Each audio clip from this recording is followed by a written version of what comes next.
नमस्कार। Learn and grow के YouTube channel में आपका बहुत बहुत स्वागत है। आशा करते हैं आप सब लोग स्वस्थ होंगे, मस्त होंगे। चलिए, मैं आज आप लोगों के बीच जो अभी बिहार शिक्षा विभाग का जो 7वां चरण का जो बहाली होना उसके संबंधित एक वीडियो लेकर आया हूं, जिसमें मैं आपको बताऊंगा कि जो अधिसूचना जारी की गई है बिहार सरकार शिक्षा विभाग के द्वारा उसमें क्या है। ज़्यादा वीडियो को ज़्यादा लंबा ना रखते हुए इसमें बस हम कुछ जो मुख्य बिंदु, जो मुख्य चीज़ें बताई गई है उस पर हम चर्चा करेंगे।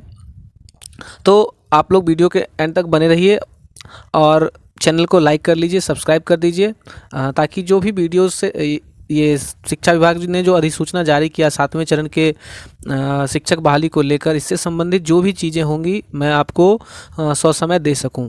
तो इसीलिए आपसे रिक्वेस्ट है कि चैनल को प्लीज़ सब्सक्राइब कर लीजिए। अगर वीडियो अच्छी लगे तो लास्ट में लाइक भी कर दीजिए, कमेंट भी कर दीजिए, जो भी आपका क्वेरीज हो। तो चलिए शुरू करते हैं। ये जो अधिसूचना है ये जारी की गई है बिहार सरकार शिक्षा विभाग के द्वारा दिनांक 10/4/2023 को ये जो है अधिसूचना जारी की गई है। आप देख सकते हैं इसमें कुछ चीज़ें जो हैं लिखी गई है, मैं आपको पढ़ के दिखाऊंगा। देखिए, लिखा है कि भारत के संविधान के अनुच्छेद 309 के परंतु के अधीन प्रदत्त शक्तियों का प्रयोग करते हुए बिहार राज्यपाल के द्वारा राज्य के प्राथमिक, मध्य माध्यमिक, उच्च उत्क्रमित, उच्च माध्यमिक एवं नवस्थापित उच्च माध्यमिक विद्यालय में अध्यापक के पद पर नियुक्ति एवं उनके सेवा शर्त को निश्चित करने हेतु नियमावली बनाते हैं। अब क्या है इस नियमावली में, आइए चलिए आगे हम देखते हैं। अब इसमें कुछ चीज़ें दी गई हैं जो कि हम आपको डिटेल में बता रहे हैं। देखिए, इसमें दी गई है ये मतलब कुछ चीज़ें कहाँ से ली गई, क्या क्या है नहीं है इसमें, वो सारी चीज़ें दी गई हैं। संवर्ग का गठन जो किया गया, ये देखिए यहाँ पे कुछ चीज़ें बताई गई। शिक्षा विभाग के नियंत्रणाधीन राजकीय बुनियादी विद्यालय, राजकीय कृत एवं प्रोजेक्ट कन्या विद्यालय में नियुक्ति होने वाले, यानी जो भी बहाली आने वाली है 7वें चरण की, ठीक है। इसके बारे में बताया गया कि विद्यालय में अध्यापक के सभी पद सीधी नियुक्ति से भरे जाएंगे, यानी जो नियुक्ति है वो डायरेक्ट की जाएगी। इसके लिए क्या क्या शर्तें रखी जाएंगी वो देखिए, मैं आपको दिखा देता हूँ। विद्यालय अध्यापक के पद, देखिए 5वें नंबर पॉइंट पे ध्यान दीजिए। विद्यालय अध्यापक के पद पर नियुक्ति हेतु अनिवार्य अर्हता निम्नवत होगी। अब क्या क्या है, तो भारत का नागरिक हो यानी इंडियन हो। उसके बाद महत्वपूर्ण चीज़ यहाँ देखिए, बिहार राज्य का स्थायी निवासी, यानी उसका डोमिसाइल जो है वो कहाँ का होना चाहिए, तो बिहार का होना चाहिए, ठीक है। बिहार का जो है वो परमानेंट जो है उसका रेसिडेंस होना चाहिए। विद्यालय अध्यापक के पद पर नियुक्ति हेतु राष्ट्रीय अध्यापक शिक्षा परिषद यानी NCTE जो है उसके द्वारा जो भी मतलब समय समय पर गाइडलाइंस दी जाती है उसके अनुरूप होनी चाहिए, ठीक है। उसके बाद देखिए, कहता है राज्य सरकार, इस पॉइंट पे ध्यान दीजिए, राज्य सरकार एवं केंद्र सरकार द्वारा समय समय पर आहूत शिक्षक पात्रता परीक्षा में उत्तीर्ण हो। यानी इस पॉइंट से ये समझ में आ रहा है यानी वो जो भी लोग होंगे वो सीटेट पास होने चाहिए, या फिर स्टेट हो, बीटेट हो, जो भी टेट एग्ज़ाम होते हैं वो क्वालिफाइड होने चाहिए। उसके बाद यहाँ दिया गया कि परंतु वर्ष 2012 से पूर्व नियुक्ति एवं कार्यरत शिक्षक जो दक्षता परीक्षा उत्तीर्ण होंगे के लिए शिक्षक पात्रता परीक्षा में उत्तीर्णता अनिवार्य नहीं होगी। यानी जो दक्षता परीक्षा ली गई थी इसमें जो लोग अभी परमानेंट मतलब जो अभी मतलब टीचर हैं, जो लोग एज ए टीचर काम कर रहे हैं, उनके लिए ये लाइन लिखी गई है कि अगर वो टीचर हैं 2012 से पहले उनकी ज्वाइनिंग हुई है और वो दक्षता परीक्षा पास हैं तो उनको फिर सीटेट और बीटेट पास होने की ज़रूरत नहीं है। विषय विशेष के लिए अलग से विशेष अर्हता का निर्धारण विभाग द्वारा समय समय पर किया जाएगा। ये सब सारी चीज़ें हैं जो बताई गई है कि मतलब क्या क्या मानदंड रहने वाला है। निम्न अर्हता जिसको बोलते हैं कि कम से कम ये आपके पास जो मिनिमम क्वालिफिकेशन है वो होना चाहिए। उसके बाद हम जो एज क्राइटेरिया है उसकी बात करेंगे, तो न्यूनतम 18 वर्ष होना चाहिए। यानी प्राथमिक एवं मध्य विद्यालय में जो अध्यापक की नियुक्ति की जाएगी कम से कम 18 वर्ष होना चाहिए। और इसी प्रकार माध्यमिक एवं उच्च माध्यमिक विद्यालय में नियुक्ति हेतु नियुक्ति का जो वर्ष होगा 1 अगस्त को कम से कम 21 वर्ष का एज उसका होना चाहिए। और चीज़ें इसमें बताई गई कि समय समय पर जो है जानकारी दी जाती रहेगी।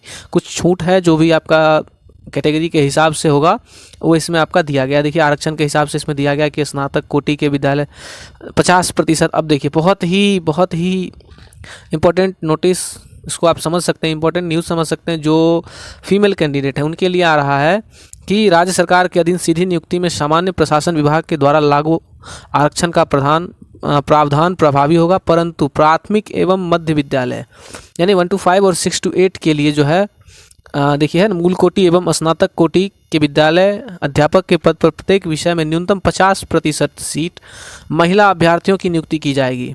विषम संख्या रहने पर अंतिम पद महिला अभ्यर्थी के लिए चिन्हित किया जाएगा।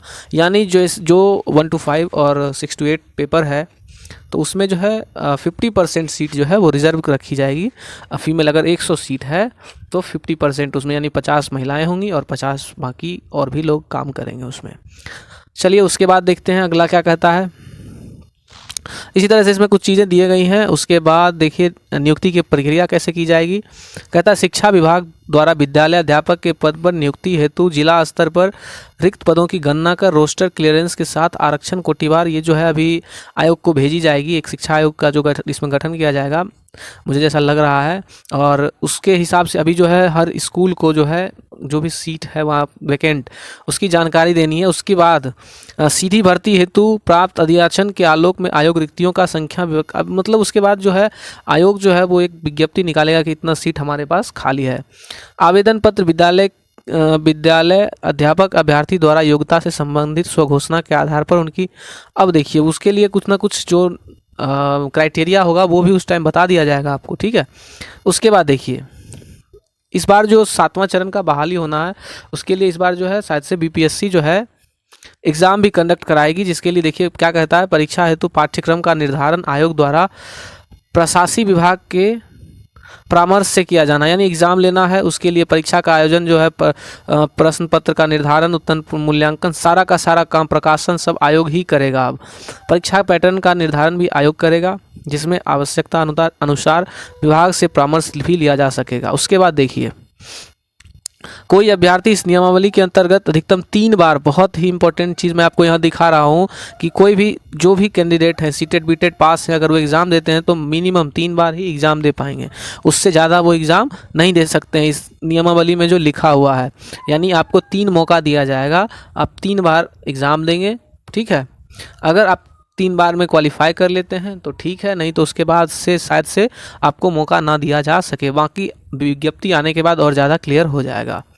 उसके बाद देखिए कुछ चीज़ें और है। आयोग द्वारा संचालित उत्तर परीक्षा के आधार पर की गई अनुशंसा के आलोक में नियुक्ति की जाएगी, ठीक है। जो एग्ज़ाम लिया जाएगा उसके बाद जो भी रिजल्ट आएंगे उसके हिसाब से आयोग द्वारा की गई अनुशंसा नियुक्ति का अधिकार तब तक नहीं प्रदान करेगी जब तक यथा आवश्यक प्रमाण पत्रों की जाँच, यानी जो आपका विभाग है वो आपके सर्टिफिकेट का भी जांच करवाएगा। सब अगर 100% जो आपका डिपार्टमेंट है वो सेटिस्फाई हो गया कि हाँ आपका सर्टिफिकेट सब जो है वो जेन्युइन है, सही है, तो फिर आपकी नियुक्ति की जाएगी। उसके बाद देखिए कहता है पंचायती राज्य संस्था नगर निकाय संस्था अंतर्गत नियुक्ति एवं कार्यरत शिक्षक इस संवर्ग के लिए नियम 7 के अंकित नियुक्ति की प्रक्रिया में भाग लेने के लिए, यानी जो भी टीचर हैं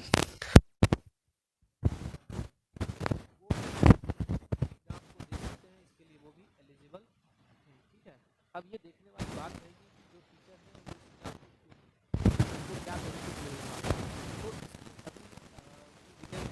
सामने आ पाई है इसके लिए हमें वेट करना होगा। उसके बाद मैं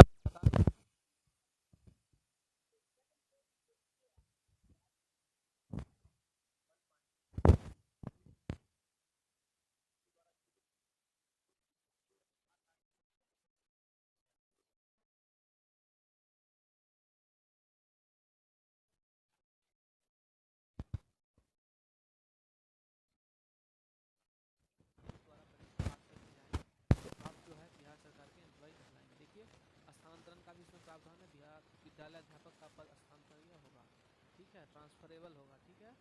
अंतर जिला स्थानांतरित ऐच्छिक प्रशासनिक सब जैसा आप चाहेंगे ये ऐच्छिक हो प्रशासनिक हो शैक्षणिक दृष्टिकोण से होगा। उसके बाद प्राथमिक मध्य संदर्भ में सक्षम, ठीक है। अब ये देखने वाली बात है ये कि मतलब कैसे ट्रांसफर होंगे क्या नहीं होंगे उससे संबंधित कुछ चीज़ें इसमें बताई गई हैं। उसके बाद देखिए इसमें संबंधित क्या है विद्यालय अध्यापक के पद का वेतन आदि राज्य सरकार द्वारा निर्धारित किया, जो सैलरी होगा वो बिहार सरकार डिसाइड करेगी। विद्यालय अध्यापक के विभिन्न संवर्गों का पद बल वही होगा जो सरकार द्वारा समय समय पर निर्धारित किया जाएगा। मतलब जो भी है वो सारा का सारा निर्धारण अभी नहीं हुआ है, पेमेंट क्या मिलना है उसको क्या नहीं है, तो वो बिहार सरकार तय करेगी। उसके बाद उसमें अनुकंपा भी होगा, यानी अगर आपके साथ कुछ वैसी दुर्घटना घटती है, सेवा काल में अगर मृत्यु हो जाती है, तो उनके आश्रित को अनुकंपा पर नियुक्ति के संबंध में होगा।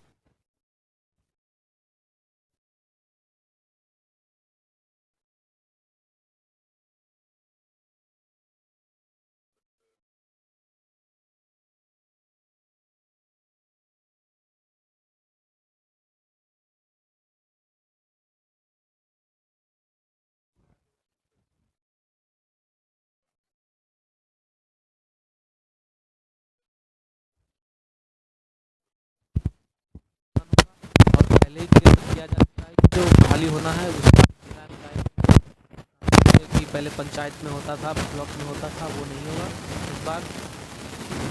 ये है और उसके द्वारा किया जाएगा। दोस्तों मुझे उम्मीद है कि आपको ये वीडियो अच्छी लगी होगी, इन्फॉर्मेटिव लगी होगी, और मुझे उम्मीद है कि आपको इससे बहुत कुछ जानकारी भी मिली होगी।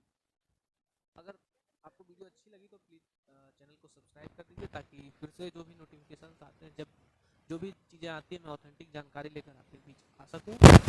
तब तक के लिए